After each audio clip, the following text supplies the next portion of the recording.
আজকে জলপাইয়ের আকর্ষণীয় একটা রেসিপি শেয়ার করছি। এটা শুধু দেখতে সুন্দর না, খেতেও দুর্দান্ত। এই আচারটা বানানোর জন্যে আমি ১ কিলো জলপাই নিয়েছি। প্রথমে জলপাইগুলো ভালো করে ধুয়ে উম চাকু দিয়ে কেচে নিয়েছি। কেচানোটা যত সুন্দর হবে, আচারটা দেখতেও তেমনই হবে।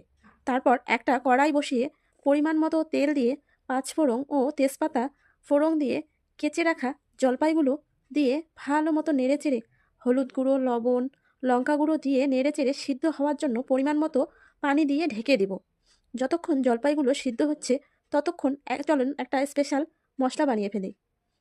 একটা বাটিতে পাঁচফোড়ন গুঁড়া, জিরা গুঁড়ো, লঙ্কা গুঁড়ো মিশিয়ে রেখে দেব।